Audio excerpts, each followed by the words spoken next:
Vous demandez souvent si on a des astuces pour trouver des jeux pas chers. Du coup, hier, on a tenté d'aller à Emmaüs pour voir ce qu'on pouvait trouver sur place. Et on a trouvé quelques jeux. Genre, on a été très surpris du monde qu'il y avait quand on est arrivé. Mais personne s'est rué sur le jeu de société, donc on était tranquille. Ça, c'est un jeu en fait où on pile. Après, on lance le dé et on doit dépiler. Celui qui fait tomber, il a perdu. C'est le genre de jeu très simple, mais qu'on aime bien faire en vidéo défi. Donc voilà, 2 €. Ensuite, un jeu que vous me demandez souvent en live, Bazar Bizarre. On l'a trouvé au prix de 1 €. La boîte était très abîmée. Donc j'avais un petit peu peur pour le jeu parce que la boîte était scotchée, donc je ne voyais pas l'intérieur. Mais en fait, je pense que c'est un jeu qui n'a jamais servi. Parce qu'il y a quand même une pièce en tissu comme ça, elle est vraiment mais nickel. Et les cartes, surtout, on dirait qu'elles sont neuves de chez neuves en fait. Je pense que les gens n'y ont jamais joué. Donc je vais changer de boîte. Pour 1 €, c'est parfait. Un jeu comme ça d'équilibre où du coup vous avez une lune, vous lancez le dé pour savoir les pièces à mettre dessus et de monter le plus haut possible. 2 €.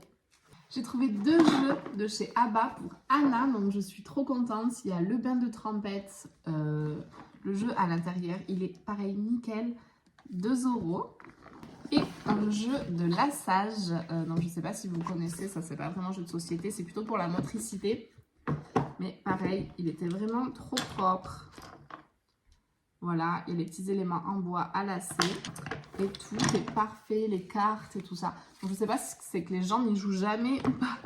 Mais nous, les jeux, Anna, elle les abîme quand même. Donc, du coup, je suis trop contente de trouver des jeux pas très chers. Et enfin, ça a été mon jeu chouchou. Il était à 5 € celui-ci. Il était complet de chez complet. Enfin, tous les jeux que j'ai pris, de toute façon, ils étaient complets. Mais j'avais un peu peur qu'il manque des petites pièces pour faire le jeu. Et en fait, il est vraiment trop bien. Gros coup de cœur pour ce jeu. C'est un jeu de chez Djeco. En fait, vous avez des sachets comme ça avec des petites pièces. Donc là, par exemple, c'est une clé. Et après, vous avez des éléments. Il faut essayer de reproduire l'élément pour faire deviner aux autres avec les petites pièces qu'il y a présentes. Donc celui-là, je pense qu'on va bien rigoler. Il va beaucoup plaire à Martin et à nous aussi.